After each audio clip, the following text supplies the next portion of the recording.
Meghan Markle froze, then pretended not to hear the question that could unravel everything. On the latest episode of Emma Grede's podcast Aspire, a moment of silence spoke louder than words.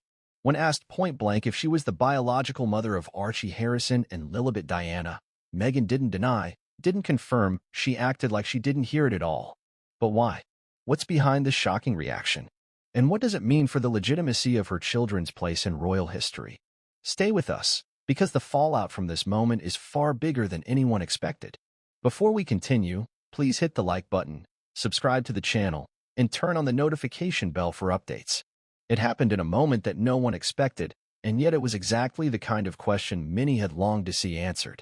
On what was supposed to be another polished, high-profile celebrity interview for Emma Grede's popular podcast Aspire, a subtle but seismic shift took place. Meghan Markle, the Duchess of Sussex, was in the studio for a rare appearance, seemingly prepared to discuss her ventures in business, motherhood, and mental health advocacy. Everything appeared to be unfolding in the typical fashion, carefully curated, respectful, and engaging, until Emma Grede did something no one else had dared. She asked the question. It was delivered plainly, without malice or dramatic build-up. "Meghan, I have to ask, and you can choose not to answer, but are you the biological mother of Archie and Lilibet?" The words struck like lightning. The air changed. The confident, fluent Meghan Markle, who had for years carefully steered the public narrative with grace and strategic silence, suddenly froze. Her response, or more accurately, her lack of one, sent shockwaves through the studio. She didn't blink. She didn't flinch. She didn't speak. Instead, she tilted her head slightly, squinted as if in confusion, and responded with, "Sorry." Then, as Emma repeated the question, this time more gently, Meghan looked toward the production crew and softly said, "I think I didn't hear that properly. Can we move on?" It was an unusual moment. Not just awkward, not just tense, it was revealing. In that short, uncomfortable exchange, Meghan had effectively shut down the conversation without ever offering an answer. But to those listening and to millions who would dissect the moment online, it was more than a refusal. It looked like evasion. Worse still, some claimed it was staged. Others believed it was an honest, human response to an inappropriate question. But the real controversy didn't stem from what was said. It stemmed from what wasn't. Why would Meghan, who has spoken openly about racial inequality, royal trauma, and mental health, suddenly dodge a question about something so personal, but presumably straightforward? Why did the Duchess of Sussex, known for her calculated poise, resort to pretending not to hear? Was this a defensive maneuver from a woman tired of invasive speculation? Or was it, as critics claimed, the latest signal that the long-suspected rumors surrounding the true birth origins of her children might not be rumors after all? This was not the first time questions had emerged around Meghan's pregnancies. The debate has lingered for years, ever since the days when her baby bump seemed to fluctuate in size in a matter of hours, and when she herself seemed remarkably agile for a woman in her final trimester. Social media sleuths, fashion experts, and even a few medical professionals had weighed in, offering conflicting opinions. But none of that had ever received mainstream amplification. Until now. Emma Grede's question, delivered on one of the world's fastest-growing women-led business and lifestyle podcasts, forced a long-buried issue back into public view. And this time, Meghan's silence spoke louder than any answer. The Duchess had come prepared to promote empowerment, leadership, and motherhood. Instead, she found herself caught in an unexpected moment of reckoning. And for those who had followed her carefully orchestrated media path, the cracks were unmistakable. The silence, the non-answer, and the oddly convenient claim of not hearing the question was not just a podcast hiccup. It was the kind of public moment that ignites global speculation. The viral explosion that followed was immediate. Clips of the exchange flooded social media platforms within hours. TikTok creators mimicked her reaction. Twitter erupted with hashtags like #MeghanHeardIt and #AskTheRealQuestion. Reddit threads reawakened decade-old discussions on Bumgate, and YouTube analysts began frame-by-frame breakdowns of the interview, citing body language cues, eye movement, and vocal tone as evidence of discomfort. In the mainstream media, the reaction was more tempered, but still curious. Some outlets defended Meghan, calling the question deeply personal and inappropriate. Others applauded Emma for asking what everyone else was thinking. The BBC, CNN, and even Australian morning television programs played the clip on loop. Everyone had a take, but no one had an answer. The reaction was not limited to media commentary. Meghan's fanbase, often called the Sussex Squad, rallied online, denouncing the question as invasive and disrespectful. Many claimed it violated boundaries and reinforced harmful scrutiny, particularly against women of color. Others demanded accountability from Emma Grede, who remained silent for days after the episode aired. And still, the most conspicuous silence remained Meghan's own. What followed were days of media frenzy, institutional silence, and the reignition of one of the most divisive public debates in recent royal history. Was Meghan's pregnancy real? If not, why hide the truth? And if yes, why not simply say so? The speculation, while uncomfortable, is not without context. Meghan and Harry have been unusually private about the circumstances of their children's births. Archie Harrison's birth announcement was delayed. There was no traditional hospital photo on the steps of St. Mary's, no press briefing, no timeline that matched royal precedents. In Lilibet's case, the secrecy doubled, no hospital disclosure, no public appearance for weeks, and a birth certificate that was quietly amended. These were not signs of transparency. They were signs of intentional concealment. Yet to their defenders, these were acts of self-preservation. Meghan and Harry had, after all, stepped down from royal duties in part to protect their family from relentless press intrusion. Could this silence be nothing more than an attempt to preserve what little privacy they had left? Perhaps. But the moment Meghan pretended not to hear, she opened a door that had long remained shut. And once opened, the public walked in. In the days following the interview, dozens of experts began weighing in: body language analysts, media consultants, and psychologists. The verdict was divided but leaned towards skepticism. Meghan's reaction was not consistent with genuine confusion, some said. She didn't ask for clarification. She asked to move on. She didn't deflect the question. She avoided acknowledging it altogether.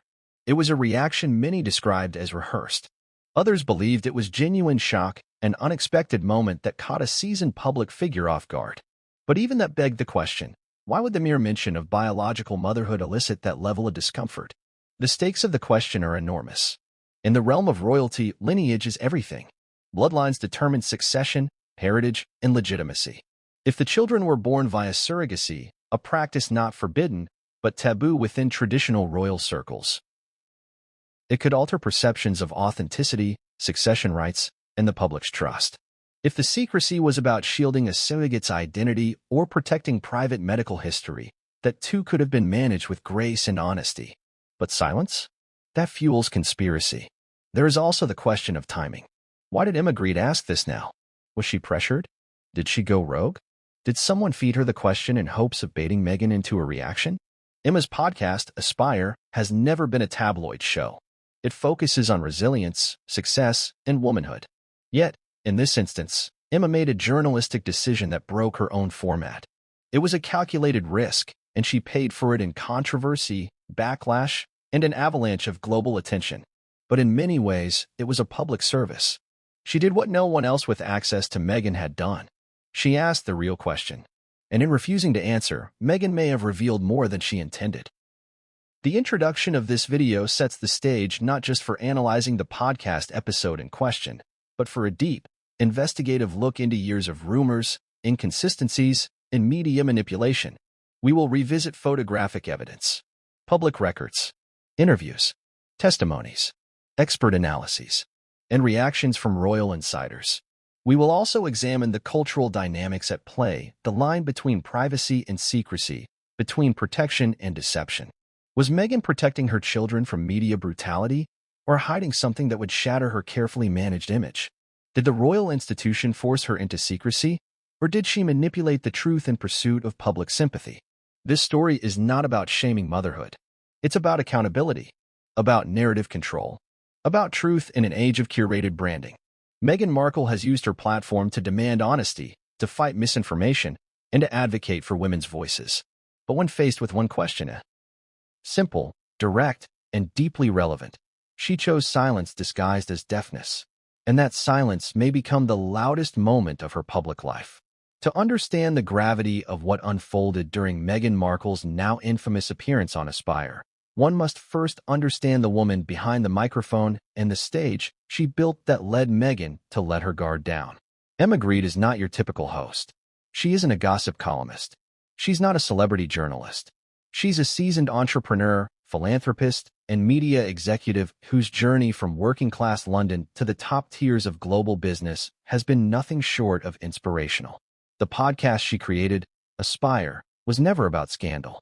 It was about ambition, personal growth, authenticity, and unfiltered storytelling from some of the world's most influential women.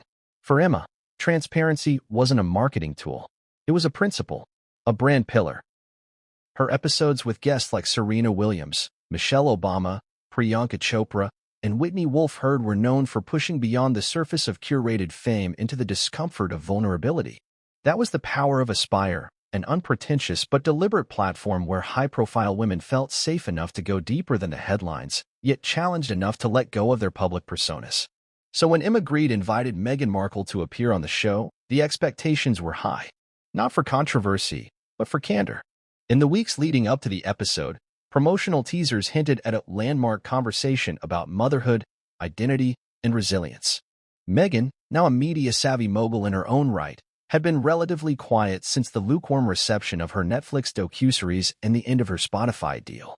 Her appearance on Aspire was supposed to be a revival, a reset of public perception, an intimate moment of clarity amid the noise of speculation.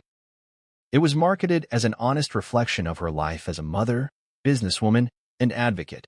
From the moment the episode opened, the tone was set. The studio was softly lit, the audio crisp. Emma welcomed Meghan with a blend of warmth and authority. Meghan responded with poise, gratitude, and her signature smile. The two women seemed to connect easily. Their dialogue was fluid, their laughter genuine. Listeners heard Meghan speak about navigating motherhood while managing business ventures, about launching wellness projects and balancing visibility with privacy. She spoke about Lilibet's curious questions, Archie's fascination with insects, and the importance of giving children the freedom to know who they are outside the world's projections. The first 20 minutes were, in many ways, textbook Meghan, thoughtful, carefully worded, a blend of inspirational phrases and humble anecdotes. It was the version of herself she had spent years curating. The calm, composed Duchess turned humanitarian, always camera-ready, always prepared. But even the most polished guests underestimate what can happen when the right interviewer asks the wrong question. Emma Grede, by all accounts, was not trying to ambush her guest. She was doing what made Aspire powerful. She leaned into tension without exploiting it.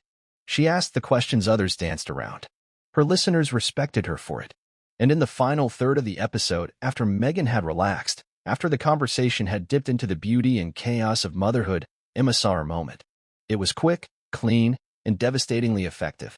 "You talk about your kids with so much love," Emma said. "And I think that's beautiful. But Meghan, I want to ask you something that's been circulating for a long time. And if you don't want to answer, I'll completely respect that." There was a beat.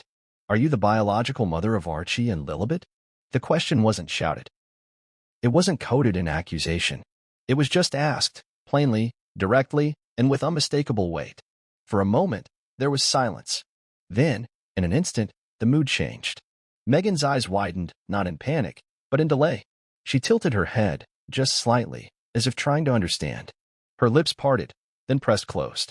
Her hands, resting calmly in her lap moments before, began to shift. She cleared her throat. She said nothing. "Sorry," she finally muttered, blinking. Emma repeated the question, softer this time, more cautious. "I asked if you're the biological mother of Archie and Lilibet." Meghan's gaze briefly darted toward the production team. Then she smiled, tight-lipped, strained. "I think I didn't hear that properly," she said. "Can we move on?" Emma paused. The moment lingered, but she didn't press again. Instead, she gently transitioned into a closing remark about the power of women owning their stories. Meghan smiled again, more fully this time, and nodded along. The podcast wrapped minutes later. It should have been just another episode in a long line of intimate conversations. But it wasn't. Within hours of the episode going live, that single moment became a firestorm. Clips of the exchange, barely 40 seconds long, were isolated, looped, and replayed millions of times across TikTok, Twitter, and YouTube. Every twitch of Meghan's brow, every movement of her fingers, every breath she took between Emma's first and second asking became forensic evidence for one side or another. What stunned many wasn't just the question, it was that it came from Aspire. From Emma Grede. From a show and a host Meghan's team likely considered a safe space. Which is why this wasn't just a viral moment. It was a strategic misfire of epic proportions. Emma Grede herself had never asked such a question before on her podcast. She had explored themes of parenthood, marriage, ambition, and adversity, but never once ventured into conspiratorial or controversial territory. So why now? Why Meghan? Why this question? There are a few theories. Some believe Emma was pressured, whether directly by her production team or indirectly by the media ecosystem, to deliver something newsworthy. Others suggest Emma, having built her brand on the backs of other women's candor, simply reached a point where her commitment to honesty superseded her loyalty to any public figure. A few speculate Emma may have been tipped off, presented with documents or off-the-record information that convinced her to broach the subject. Whatever the truth, Emma's decision altered the trajectory of her podcast and possibly her reputation. Supporters praised her courage, calling her a real journalist among influencers. Critics accused her of betrayal, suggesting she used her platform to score cheap headlines. But whether applauded or criticized, one thing was certain: Emma had asked what others wouldn't. It was a reminder that in media, especially among high-profile women, the real questions are rarely permitted. Interviews are choreographed. Topics are pre-approved. Answers are rehearsed. But when someone breaks from the script, even briefly, reality slips through the cracks. And in those moments, something unguarded and unsettling emerges. For Meghan, the podcast was supposed to be a safe return to controlled storytelling. For Emma, it was a chance to prove that even luxury media could hold power to account. What unfolded was a masterclass in tension, and a pivotal moment in an ongoing cultural reckoning about transparency, identity, and media integrity. The setting of that podcast, its visual serenity, its sound design, its curated elegance, only heightened the impact of the moment. It was an environment designed to soothe, not challenge, which is precisely why the disruption hit so hard. It was like a piano note played out of key in an otherwise flawless symphony. You can't unhear it. As the backlash and support poured in, Emma Grede stayed silent. Her team issued no statement. She did not tweet. She did not clarify or walk back the question. Instead, she let the moment live, unapologized for, unelaborated. In doing so, she only deepened the intrigue.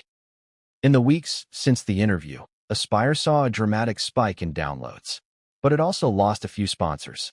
Meghan's team, according to sources close to her brand Archie, was disappointed and re-evaluating future media appearances. But they too released no official statement. Meghan did not clarify, did not deny, did not address. The Duchess, who had once stood up on Oprah's global stage to speak her truth, now stepped back into silence.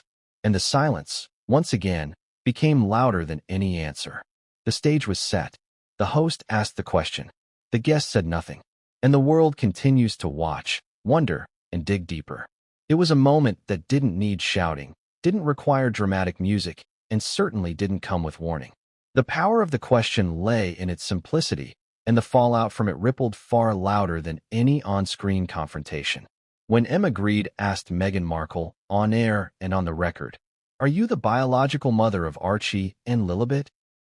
The podcast studio remained silent, suspended in the kind of heavy stillness that only truth, or the avoidance of it, can create.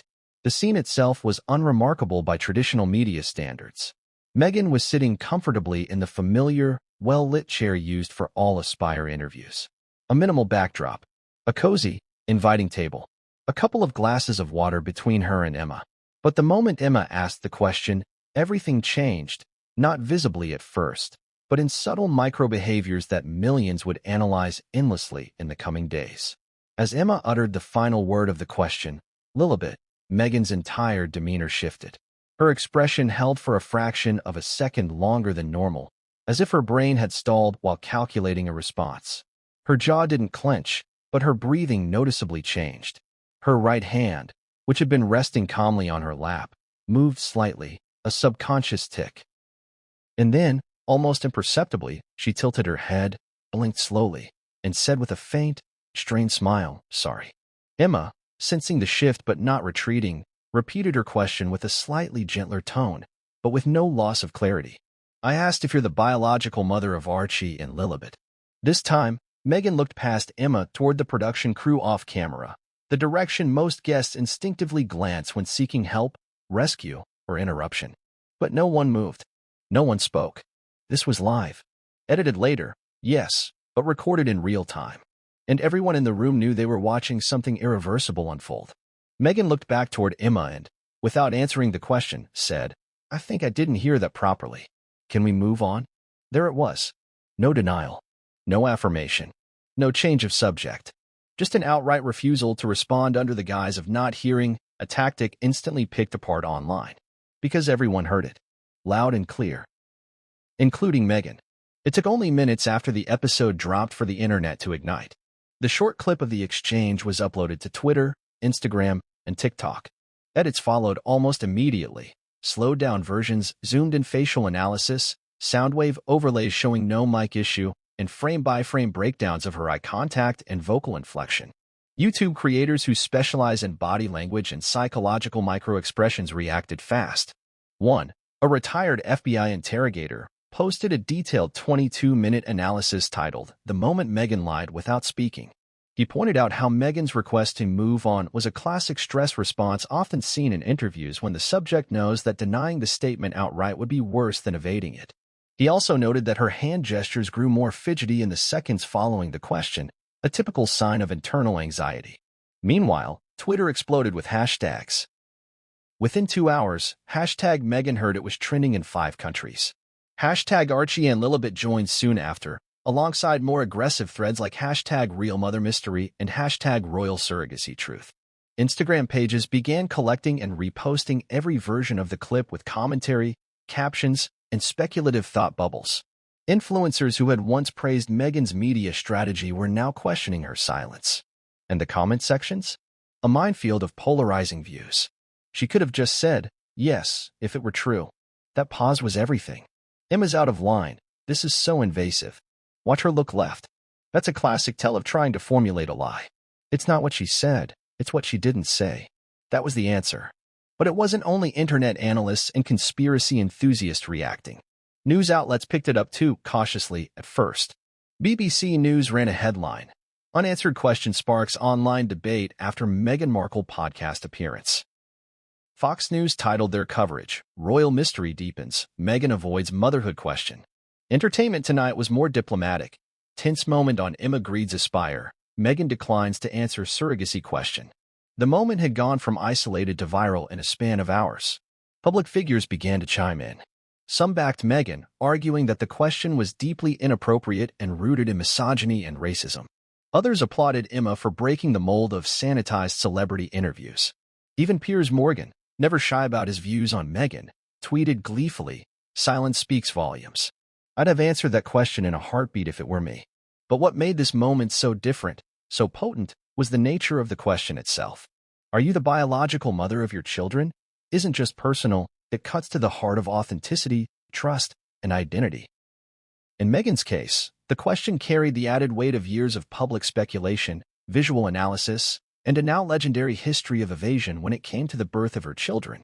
Archie's birth had already been mired in secrecy. No immediate hospital photo. No media outside the delivery center. An announcement that came hours after the actual event. And later, details that didn't align with standard royal protocol. With Lilibet, things were even more closed off. A California birth. No hospital name revealed at first. No official photo. A certificate released only after pressure from public curiosity. Meghan and Harry claimed these decisions were made to protect their children's privacy. Critics saw it differently, as strategic withholding to avoid revealing a deeper truth. And now, when given a simple opportunity to address the rumors directly on her own terms, with a sympathetic interviewer, Meghan declined. That choice, however legal or understandable, gave new life to the very theory she had tried to bury. The notion of pretending not to hear also sparked psychological analysis. Several commentators pointed out that feigned hearing loss in high-stress moments is a known deflection tactic. It's used when the stakes of responding are too high, and silence risks less damage than a lie or truth. It's a form of nonverbal rejection of the premise, without committing to any version of reality. Psychologists chimed in. A Harvard-based behavioral expert told The Telegraph, "We call this avoidance by abstraction. The subject removes themselves from the situation without altering it. It's very common in interrogative settings when a question touches a nerve or threatens a protected secret, but not everyone saw manipulation. Many, especially Meghan's defenders, framed her response as a woman protecting her boundaries in the face of an inappropriate probe. They argued that even if the question was fair game for public curiosity, it wasn't fair game for a podcast, not without prior consent or context. Feminist commentators also noted that motherhood is sacred and personal, and women should never be forced to prove or defend their biological ties.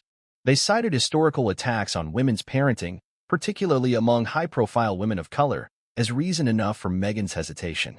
Yet these defenses, while valid, were complicated by one unavoidable fact. Meghan had built her image, her business, and her brand around motherhood.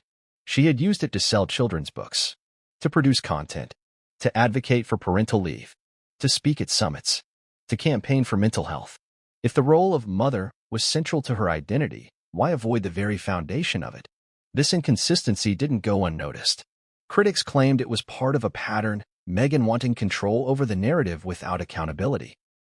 Supporters said it was another example of a woman unfairly policed over her body and her truth. As media outlets began requesting comments from both Emma Grede and Meghan Markle's representatives, neither side offered a formal response. Emma's production team declined to speak. Meghan's Archwell Foundation said it would not be issuing any statements at this time. The silence, like before, became its own echo chamber, amplified by confusion and conjecture. One of the most intriguing aspects of the fallout was how people with no prior interest in royal affairs were suddenly paying attention. The podcast moment transcended royal gossip. It became a case study in modern media, celebrity branding, and the limits of privacy in a hyper-connected world. Meghan, the once glamorous symbol of modern royalty, now stood at the intersection of personal rights and public accountability. She had asked the world to listen to her voice. But when asked a question in return, she chose not to speak. And that silence continues to grow, fed by millions of replays, speculative debates, and the same question that remains unanswered. Why didn't Meghan just say yes? As we transition to the next chapter, the focus shifts from the moment itself to the history that led to it. Because this wasn't just a spontaneous question pulled out of thin air. This was the culmination of years of subtle contradictions, photographic anomalies, and whispered doubts. The moment went viral because it struck a chord already vibrating in public consciousness. To truly grasp why the Emma Grede podcast moment detonated the way it did, one must zoom out from the viral clip and understand the broader context, Meghan Markle's long-standing pattern of narrative control. From the moment she entered the royal spotlight to her current life as a media figure in California, Meghan has maintained an unshakable grip on how her story is told. This pattern has fascinated public observers, frustrated journalists, and, in recent years, cracked under the weight of conflicting truths. Meghan's entry into the British royal family was not just a fairy tale, it was a media phenomenon. As the first woman of color to marry into the modern British monarchy, her 2018 wedding to Prince Harry was a global celebration of progress. The public marveled at her poise, her grace, her background in acting, and her apparent modernity. But even in those early months, signs of discomfort with press scrutiny emerged. Where other royal brides had accepted a degree of public exposure as part of their role, Meghan drew sharp boundaries. For example, her pregnancy with Archie was shrouded in a level of secrecy unseen in modern royal history. In 2019, rather than following tradition and posing on the hospital steps with the newborn, as Diana and Kate had done, Meghan and Harry released a highly controlled photo days later, taken in Windsor Castle. The press was not allowed access to the delivery location, nor was the timing of the birth initially disclosed. The name of the attending physicians was kept secret. These deviations from royal protocol were framed by the couple as efforts to maintain privacy, but for many, they marked the beginning of a deeply curated approach to public information. Even more telling was the announcement of Meghan's second pregnancy. This time, there was no palace statement, no press conference. Instead, the couple released a carefully staged black-and-white photo shot remotely by their friend and photographer Miss Harriman. The image, Meghan lying barefoot on the grass, cradling her bump with Harry behind her, was as cinematic as it was symbolic. Again, the message was clear. They would control how their story was told, who got to tell it, and what parts were off-limits. This approach carried over to their 2021 sit-down interview with Oprah Winfrey, which became a cultural flashpoint. In the interview, Meghan revealed intense emotional suffering during her time in the UK, accused unnamed royals of racist commentary, and described feeling abandoned by the institution. While the interview was lauded by supporters for its vulnerability, critics were quick to point out inconsistencies. For example, Meghan claimed she was married privately 3 days before the royal wedding, an assertion that was later contradicted by official documents and the Archbishop of Canterbury. Similarly, the couple's remarks about their son's title, implying he was denied the title of prince because of his skin color, clashed with royal protocol, which dictated titles based on lineage and had nothing to do with race. These moments mattered not only for their factual implications but for what they revealed about Meghan's communication strategy. Each statement, each anecdote, was packaged as part of a larger emotional truth. It was not necessarily about accuracy. It was about perspective, about framing, about choosing which version of the story gained dominance in the public square. In the media industry, this strategy is known as controlled vulnerability. It involves sharing just enough pain to appear authentic, while still maintaining power over the narrative. Meghan perfected this approach, often positioning herself as the misunderstood outsider, the principled rebel navigating an archaic system. To her fans, she was a symbol of resilience and dignity. To her critics, she was a master manipulator who wielded victimhood as a branding tool. It is in this context that the surrogacy rumors gained momentum. From the very beginning, skeptics pointed out unusual elements in Meghan's public pregnancy. The infamous footage of her belly appearing to shift shape during a public appearance in Australia, followed by images where the bump seemed significantly larger or smaller from day to day, was dissected endlessly online. Compilations of photos where the bump folded or wobbled in unlikely ways went viral. Meghan never addressed these rumors directly. Instead, her silence allowed both sides of the debate to deepen. Her supporters dismissed the speculation as misogynistic and racist, arguing that no white royal had ever faced such invasive questions. Her detractors viewed the silence as calculated, a refusal to confront a truth that could unravel her carefully built narrative. The Lilibet birth in California only intensified these suspicions. Unlike Archie's birth, which at least had partial confirmation from UK medical professionals, Lilibet's birth took place at Santa Barbara Cottage Hospital, where no attending physician was ever publicly named. The couple released no photos. There was no sighting of Meghan during her hospital stay. And again, her physical appearances before and after the birth seemed to show no noticeable change. This absence of transparency, once again defended as a matter of privacy, fueled existing doubts. Then came the Netflix documentary in 2022. Marketed as a behind-the-scenes look at the Sussexes' private world, the series included extensive footage of the children, their home life, and even personal text messages and videos. But despite all the access, it conspicuously avoided any reference to Meghan's deliveries. There were no behind-the-scenes moments of labor, no hospital room vlogs, no pregnancy milestones beyond a few curated snapshots. For a documentary so allegedly intimate, the absence was glaring. And now, after years of this choreographed exposure, Meghan found herself in front of a question she had never been asked in public before. Are you the biological mother? It wasn't shouted by tabloids or whispered by anonymous blogs. It came directly, calmly, and openly from a trusted interviewer. And yet, in that moment, she said nothing. The silence spoke volumes because it disrupted the pattern. It broke the rhythm. Meghan had built an entire public identity on sharing her truth, yet here was a moment where the truth, whether a simple yes or no, was conspicuously avoided. The evasion wasn't subtle. It was stark. And in the context of everything that had come before, it was revealing. Emma Grede didn't ask the question as a critic. She asked it as someone who had listened to Meghan talk about motherhood for 30 minutes straight. Someone who had just heard her describe the profound lessons she learned from her children. It was not an ambush. It was a natural follow-up in a conversation that revolved around identity, legacy, and maternal pride, which is what made the silence so devastating. Because if Meghan had simply said yes, if she had met the moment with honesty, perhaps the rumors would have finally died. Perhaps the speculation could have ended there. But her refusal to answer, coupled with the long-established habit of deflecting difficult truths, only amplified the questions. It's worth asking, why not just say yes? Some suggest legal complications, surrogacy contracts bound by confidentiality, or legal arrangements that limit public disclosure. Others theorize that Meghan believes answering the question would give the conspiracy too much oxygen. That silence would appear more dignified. But public perception doesn't always respond to dignity, it responds to clarity. And where clarity is missing, speculation thrives. In recent years, Meghan and Harry have made narrative control their cornerstone. Their media ventures, speeches, books, and interviews all reflect this effort to reclaim their story.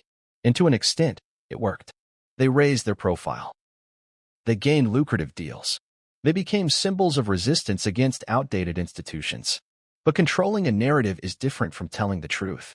Eventually, audiences begin to notice when key questions go unanswered, when transparency is selective, when vulnerability becomes performance. The Emma Grede podcast marked the moment that this discrepancy became undeniable. And it didn't require an expose, a scandal, or leaked documents. All it took was one question, asked once, not answered, and remembered by millions. The moment Meghan Markle sidestepped the question about being the biological mother of her children, the public response exploded, not as a single, unified opinion, but as a fragmented whirlwind of anger, sympathy, disbelief, and division. It wasn't just about a question on a podcast anymore. It became a larger referendum on privacy, truth, identity, and the very nature of celebrity storytelling in the digital age. It raised more than one debate. It tore them wide open. Within hours of the Aspire podcast being released, social media platforms were consumed. Twitter trended globally under hashtags like hashtag Meghan Silence, hashtag Aspire Podcast Shock, hashtag Surrogacy Truth, and the more biting hashtag Pretending Death. Millions of users posted clips of the now infamous moment, flooding comment sections with theories, defenses, memes, and indignation. But the reaction wasn't just chaotic, it was strategically organized. Influencers, journalists, former royal staffers, and cultural commentators each added fuel to the fire in their own lane. Some were emotional, others analytical. Some used the moment as proof of long-standing claims. Others saw it as an unfair and targeted attack on a woman who had asked, time and again, to be left alone. The divide was immediate and deep. On one side, critics seized the moment as vindication. They pointed to years of suspicion and skepticism about Meghan's pregnancies. They cited inconsistencies. Her shifting baby bump, her absence from standard maternity procedures, the suspiciously private hospital choices. They pointed to photos that, to the conspiracy-minded, seemed staged or awkward. And now, with a single refusal to answer, they saw proof. The silence, to them, was the final puzzle piece. These critics flooded YouTube with new videos, repackaging old footage with the new podcast moment at the center. Commentators like body language experts, former paparazzi insiders, and self-proclaimed royal analysts dissected Meghan's reaction in slow motion. They argued that her facial expression showed tension, her tone revealed evasion, and her choice to feign deafness exposed her fear of the truth. Meanwhile, conservative media outlets like GB News and certain U.S. talk shows ran segments suggesting that Meghan's refusal to answer the question confirmed a strategic omission. Some presenters went as far as to say that Meghan's brand depended on a curated family image. An image that would be shattered if she admitted to using a surrogate without disclosure. But the backlash wasn't just emotional or speculative. There were those who connected this moment to a broader conversation about accountability and public trust. If Meghan and Harry had built a media empire rooted in truth-telling and authenticity, critics asked, wasn't it fair to expect them to answer the most basic personal questions? Wasn't the refusal to respond a contradiction in their brand? However, on the opposite side, Meghan's defenders mounted a powerful defense. This camp argued that the question posed by Emma Grede was inappropriate, invasive, and possibly even racially motivated. Prominent activists, feminist scholars, and cultural commentators reminded audiences that no other royal had been interrogated about their biological status as a parent. They said this line of questioning targeted Meghan not because she was hiding something, but because she had dared to draw boundaries. Many also attacked Emma Grede. Although known for being a trailblazing black entrepreneur and founder of several successful businesses, Grede was accused of betraying solidarity by ambushing Meghan with a question designed to humiliate.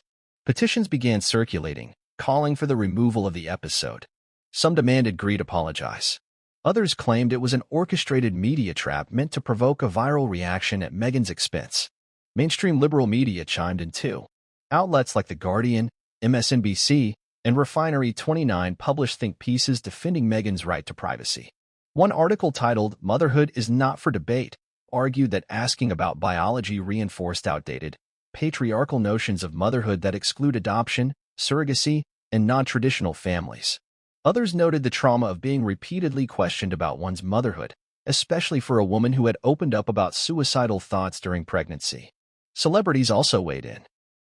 Some posted supportive tweets and Instagram stories calling Meghan graceful, dignified, and brave for saying nothing.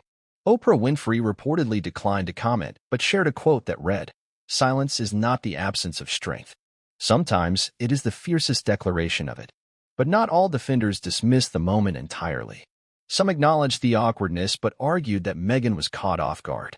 She probably didn't expect that question. Who would? One viral tweet read. She was stunned. That's a human reaction, not an admission of guilt. Amid this chaos, Emma Grede remained silent. No apology. No clarification. No statement. Her production company issued a short message saying that all podcast guests were briefed in advance and that no questions were ever asked without consent. That statement, while protective, only added to the mystery. If Meghan knew the question was coming, why wasn't she prepared? This lack of response added another layer of confusion. Some speculated that Meghan had initially agreed to certain topics but changed her mind last minute. Others said she believed Emma wouldn't go through with asking the question. Still, others believed the question had been edited in or added post-recording, an accusation Grede's team flatly denied. But what truly intensified the debate was the timing. The episode dropped just days before Meghan was scheduled to appear at a charity event centered on maternal health. Critics called it tone-deaf.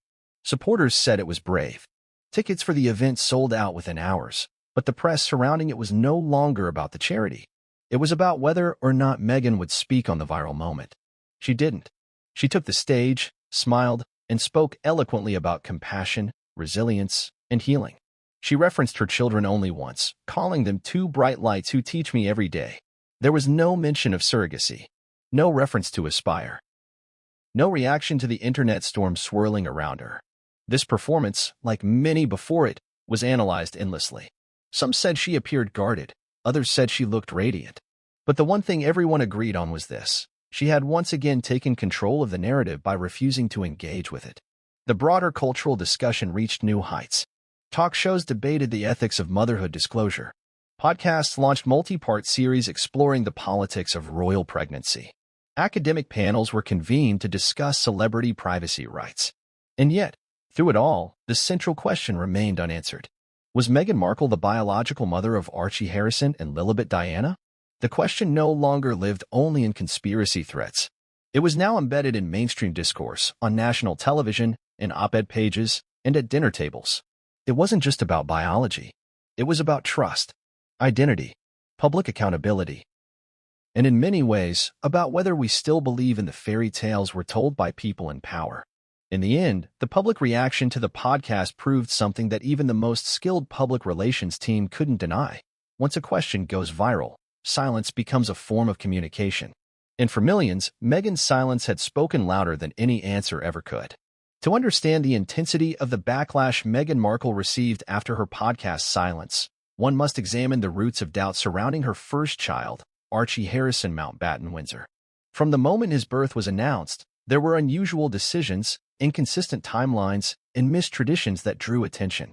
And while many brushed it off as modern parenting or the Sussexes' desire for privacy, others began to detect a pattern that didn't match royal precedent or public expectation. Over time, those inconsistencies began to calcify into suspicion. Let's go back to May 6, 2019, the day of Archie's birth, or at least, the date announced by Buckingham Palace. Traditionally, royal births are announced swiftly and with clarity. The location, attending doctors, and even the exact timing are shared. But Archie's birth played out differently. The palace issued a statement that Meghan had gone into labor hours after Archie was already born. This wasn't just a slip of timing. It was a critical error in a press-obsessed monarchy that prides itself on order and protocol. The public was told that Meghan had gone into labor in the early hours of May 6th and delivered a healthy baby boy. What wasn't mentioned was that she had not given birth at home in Frogmore Cottage, as previously speculated. Instead, reports later revealed that she had been quietly taken to the private Portland Hospital in central London, far from Windsor, without any member of the press noticing. This secrecy was unusual, especially considering the royal family's long-standing tradition of transparency during such landmark events. Adding more intrigue to the situation, the couple delayed revealing Archie to the world. For royal watchers, this was unprecedented. Prince William and Kate Middleton had introduced all three of their children, George, Charlotte, and Louis, on the steps of the Lindo wing just hours after their births, fulfilling the public's intense interest while maintaining a balance between duty and privacy. Meghan and Harry, however, waited 2 full days before allowing cameras to capture a heavily controlled, pre-approved appearance inside Windsor Castle. There were no candid hospital photos, no natural moments, just one stiff, highly orchestrated event. More questions began to arise. The names of the attending medical professionals were not disclosed. Royal births typically involve well-known obstetricians and physicians whose names are part of the historical record. These professionals even sign official birth announcements, which are placed on display at Buckingham Palace. But for Archie, this tradition was broken.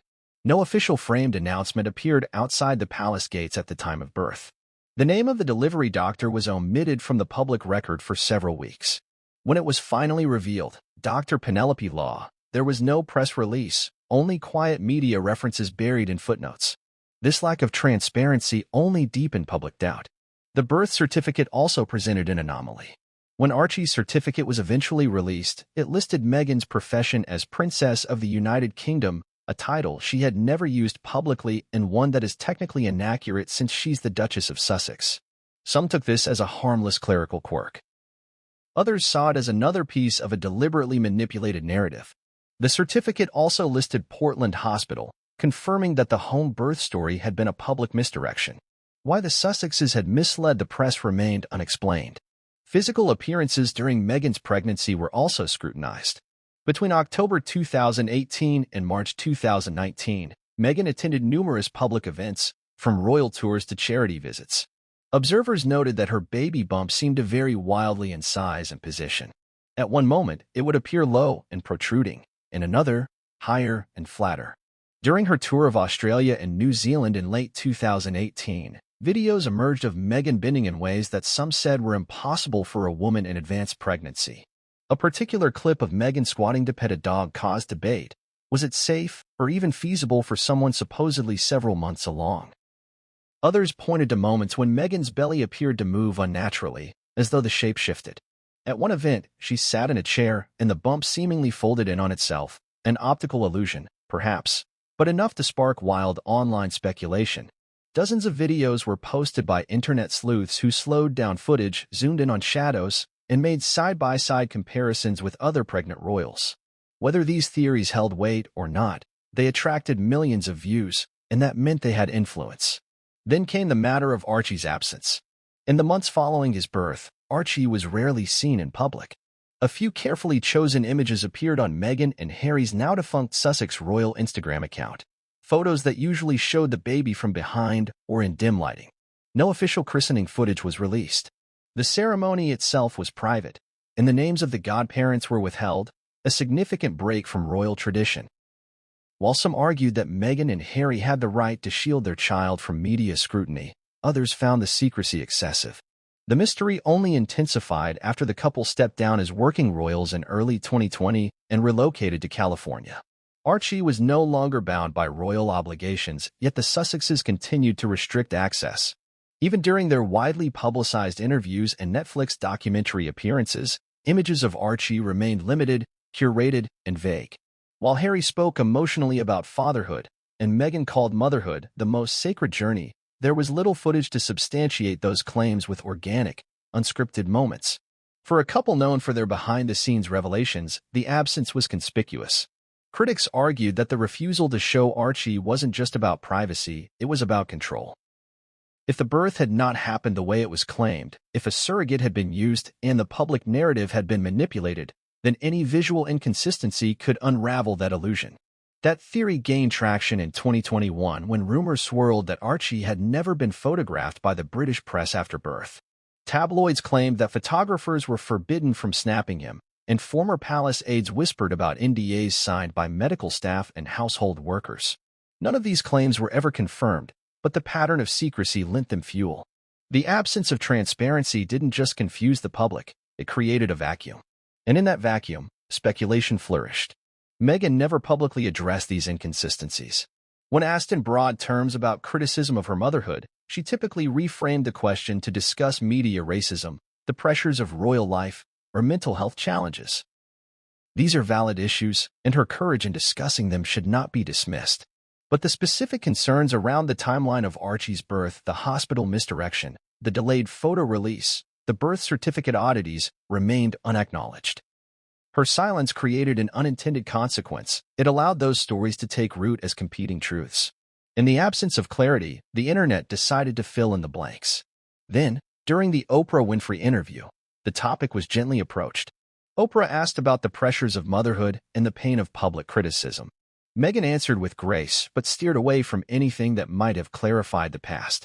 It was a missed opportunity to address the growing cloud of speculation with authenticity. Instead, the couple doubled down on the idea that their privacy had been violated and that their narrative had been stolen. But the truth is, they had guarded that narrative from the beginning meticulously, deliberately, and sometimes deceptively. That brings us back to the podcast moment with Emma Grede. When Grede asked if Meghan was the biological mother of Archie and Lilibet, it wasn't just a bombshell. It was a culmination. It gathered the scattered pieces of confusion, doubt, and curiosity that had followed Archie's birth from day one. And Meghan's choice to dodge the question didn't stand alone. It existed at the end of a long trail of inconsistencies, each one small, perhaps, but collectively powerful. Because in the world of public figures, trust is currency. And once that trust is shaken, even slightly, it's nearly impossible to recover. Meghan's refusal to share the full story of Archie's birth may have been her right. But it came at a cost. The cost was belief. In many ways, this chapter is not just about whether Meghan gave birth to Archie. It's about how a fractured story, told in partial truths, can erode public confidence.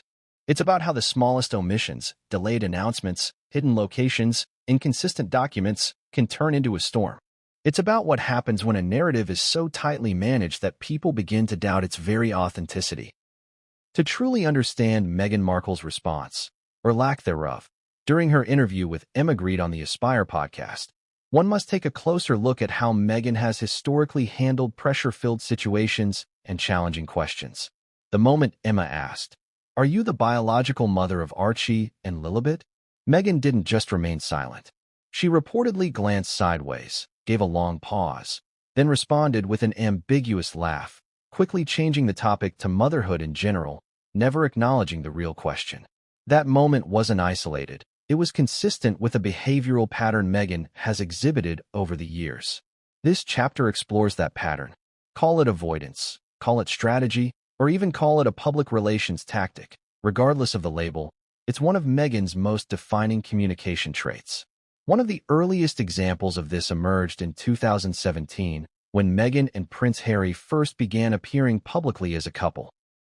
During a BBC interview announcing their engagement, Meghan was asked about meeting the Queen. She smiled, joked about practicing a curtsy, and leaned on charming anecdotes. While the response was entertaining, it lacked substance. Viewers got emotion, but very little detail. This, as time would show, was a recurring theme.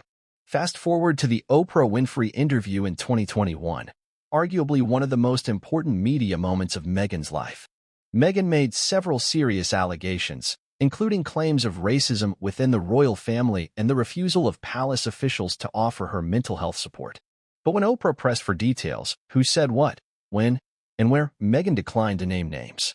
She said revealing the identity of the royal who allegedly questioned Archie's skin tone would be too damaging. Once again, Meghan pivoted from specificity to generality. She controlled the conversation by withholding detail while making emotionally powerful statements. Critics labeled it a masterclass in ambiguity. Supporters praised her restraint and class. But to the careful observer, it was clear Meghan had learned how to navigate public questioning by offering just enough to create impact, but not enough to provide verifiable evidence or open herself up to fact-checking. This technique has been seen repeatedly across various platforms. In her now-defunct Spotify podcast, Archetypes, Meghan frequently featured high-profile guests and tackled hot-button issues like identity, ambition, and motherhood. Yet when guests hinted at controversial topics, Meghan often responded with laughter, a story from her acting days, or a question in return. Rarely did she expose herself to the kind of transparency she demanded from others. Her anecdotes were often vague, carefully curated to reveal just enough personal information to seem relatable, but never raw enough to seem vulnerable. Her ability to divert without appearing dismissive is notable. It's not just about what she says, it's how she says it. Her tone is warm, often maternal. Her facial expressions are inviting. But beneath that layer lies a rigid control over content. Meghan rarely allows a conversation to veer into territory she hasn't pre-approved. She doesn't argue, she redirects. She doesn't deny, she diffuses. Take, for instance, her infamous interaction during the 2022 Variety Power of Women red carpet appearance. When asked directly about her children's involvement in future media projects, Meghan responded with a smile and a quip about how they're just busy being kids. It was a pleasant answer, but it didn't address the real concern about the couple's use of their children in promotional media, particularly after their decision to leave royal life to protect their privacy. This strategic redirection appears even in casual moments.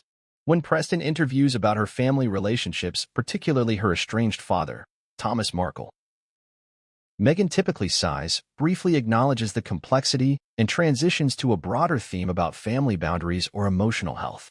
Again, she creates a relatable moment without providing any specific context that could be scrutinized.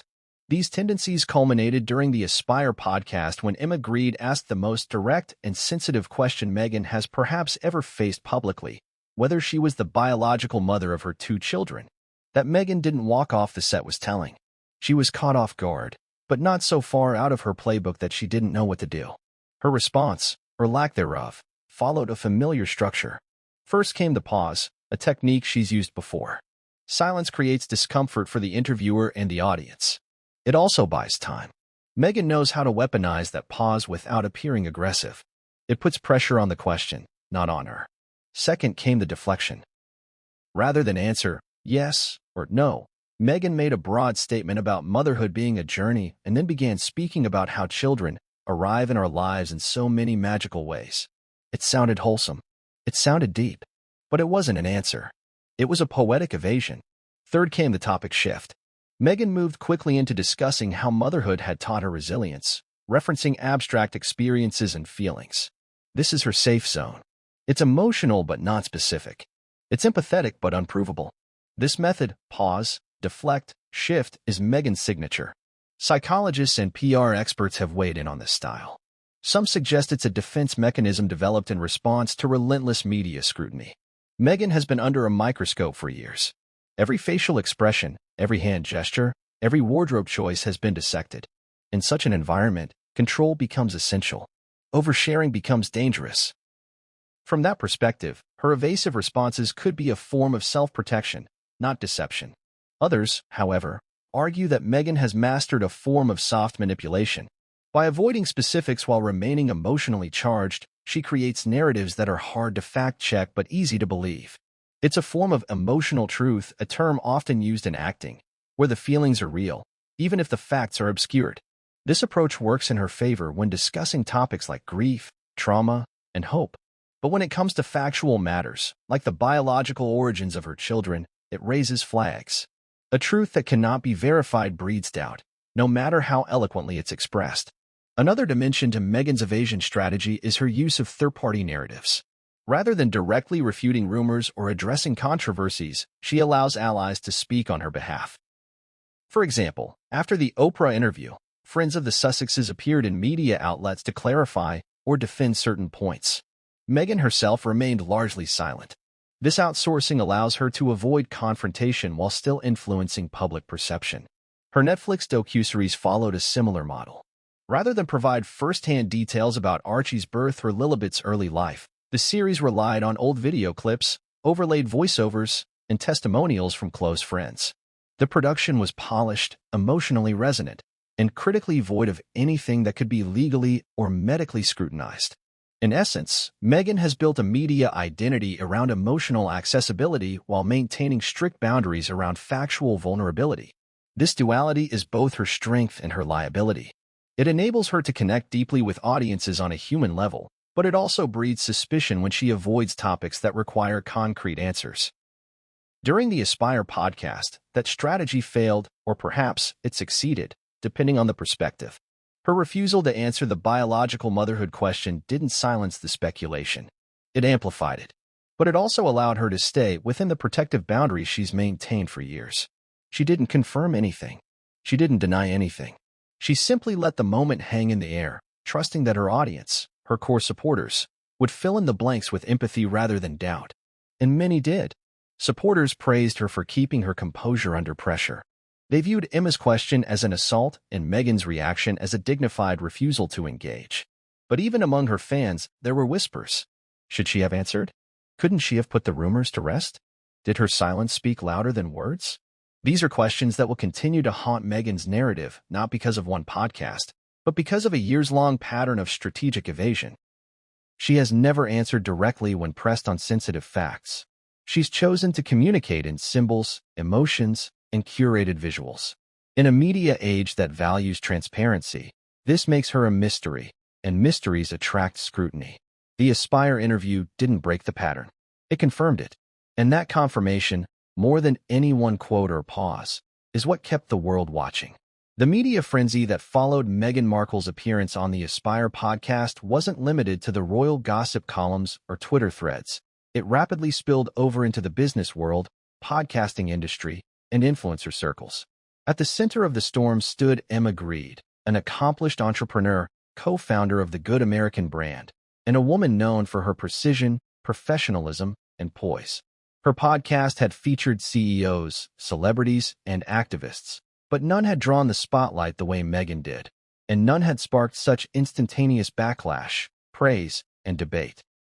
And in the days following the interview, Emma Grede broke her silence. What she said, and what she didn't, was just as fascinating as the interview itself. Let's begin with how the moment played out from Emma's perspective. The episode had been scheduled months in advance.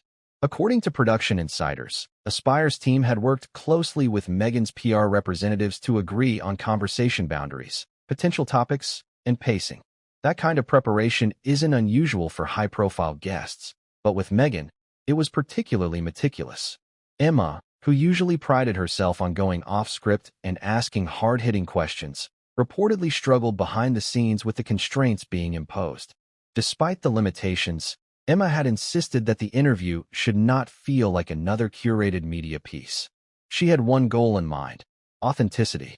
She didn't want to rehash what Oprah had done or create another glossy documentary moment. She wanted Meghan, the woman. Not the Duchess, not the brand. And so, in a last-minute decision that had not been cleared with Meghan's team, Emma slipped in the question, "Are you the biological mother of Archie and Lilibet?" In the silence that followed, the podcast's live editing team froze. Meghan didn't answer. Her eyes reportedly shifted to the side. There was a pause. Then she gave a half-smile, chuckled lightly, and moved the conversation elsewhere. For the remainder of the interview, the tone was visibly different. Colder. Guarded. After the episode aired, a tidal wave of reactions hit Emma's brand and the Aspire podcast. Critics accused her of ambushing a guest. Fans praised her bravery for asking what so many had whispered for years. The clip was reshared millions of times across platforms like TikTok, YouTube, and Instagram Reels.